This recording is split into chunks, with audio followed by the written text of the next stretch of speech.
আমি সুজিগুলা দিয়ে দিব।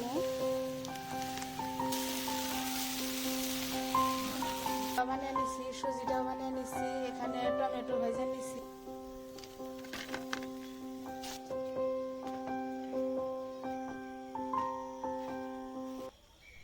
আসসালামু আলাইকুম, আশা করছি সবাই অনেক ভালো আছেন। আপনাদের দোয়া আশীর্বাদ আল্লাহর রহমতে আমিও আমার পরিবারের সবাই অনেকটাই ভালো আছি। আজকে ইফতারিতে বানামো ঝাল মিষ্টি সুজির পোলাও, ভুট্টা আর পেঁয়াজও, সাথে থাকবো ছোলা বুট। গাছে একটা লাল টুকটুকা পাইকে পেকে আছে, তো সেটা পাইরা নিয়ে এলাম। গাছে ভর্তি হইয়া টমেটো পাইকে রয়েছে, এখন সেগুলো তুলে আনো। সেরিতে খাওয়ার জন্য টমেটো ভাজুম, সাথে মুরগির মাংস রান্ধুম। তো এখন টমেটোগুলো তুলে আনি, সাথেই থাকুন আমার ভিডিওটা, আর আশা করছি ভালো লাগবো।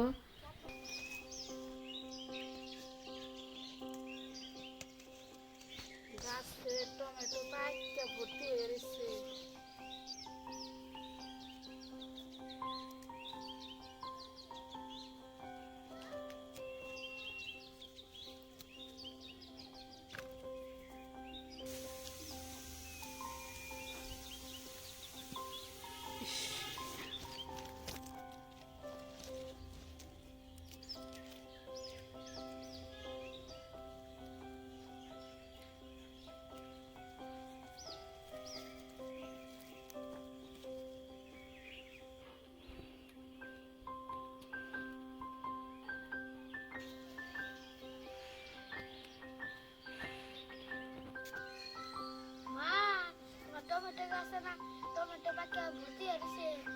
ও তুলছে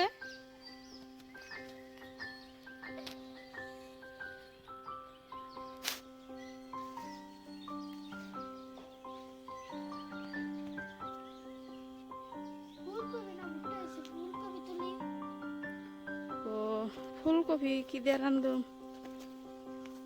মুরগির মাংস দেখি ফুলকপি খান যাব আজকে থাকবে।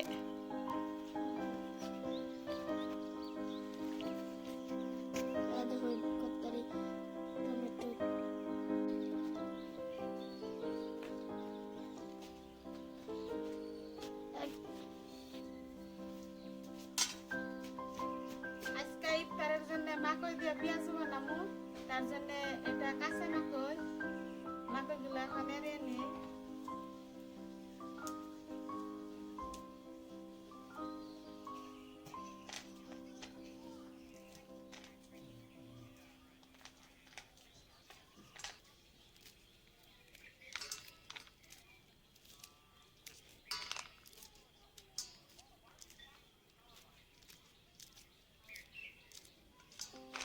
ছোলা বুটগুলা সিদ্ধ করে ভালো করে ধুয়ে নিছি, তো এখন রাইন্দা নিমু।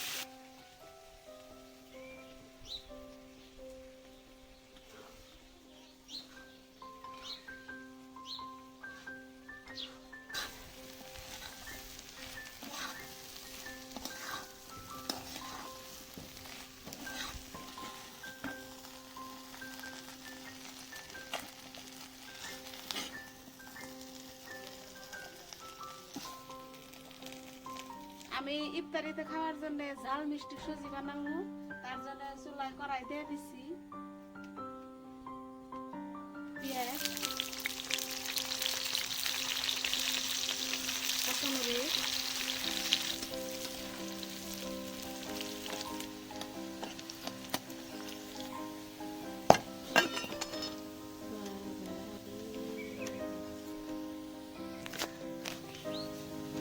এখন আমি সুজিগুলা দিয়ে দিব।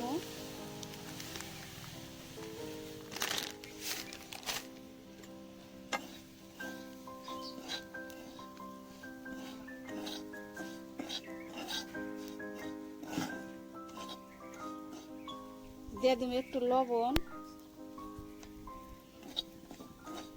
তো এই পর্যায়ে দিয়ে দিব আমি চিনি, অল্প পরিমাণে চিনি দিয়ে দিলাম, যেহেতু সুজিটা ঝাল মিষ্টি হবো।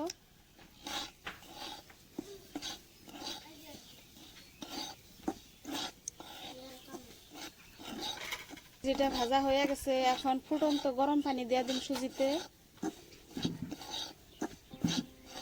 আমি গরম পানিটা আগে করে রাখছিলাম, এখন গরম পানি দিয়ে দিব।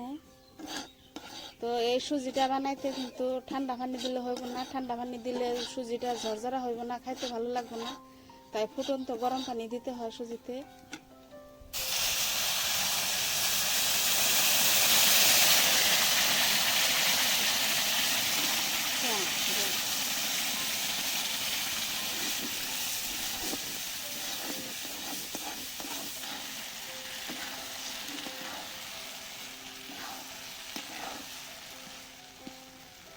এইভাবে আমি 1 মিনিটের জন্য রেখে দিলাম, সুজিটা সিদ্ধ হয়ে দিব।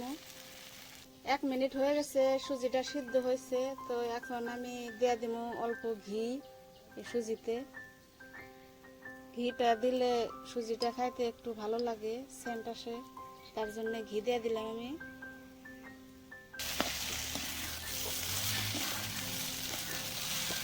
দেখেন সুজিটা কত ঝরঝরা হয়েছে, একদম পোলাওয়ের মতো হয়েছে।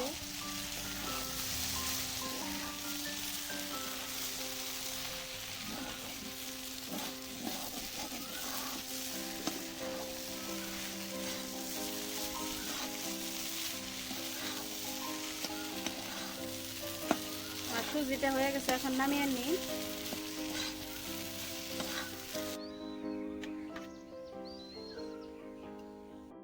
এখানে ছোলা বুটগুলো বানিয়ে নিছি, সুজিটাও বানিয়ে নিছি, এখানে টমেটো ভেজে নিছি। এই ভুট্টাগুলা আমি মিক্সার মেশিনে দিয়ে ব্লেন্ড করে নিছি। তো এখানে আদা রসুন কাঁচা লঙ্কা দিয়ে দিছি, আর অল্প পরিমাণে আমি ময়দা দিছি। তো এখন এখানে পেঁয়াজ দিয়ে দিব, যেহেতু এটা পেঁয়াজও বানাবো। আমি পেঁয়াজগুলো কেটে রাখছিলাম, সবগুলা পেঁয়াজ আমি দিয়ে দিব।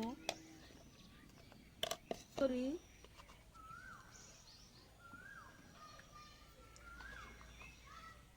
একটু ধনিয়া গুঁড়ি,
No.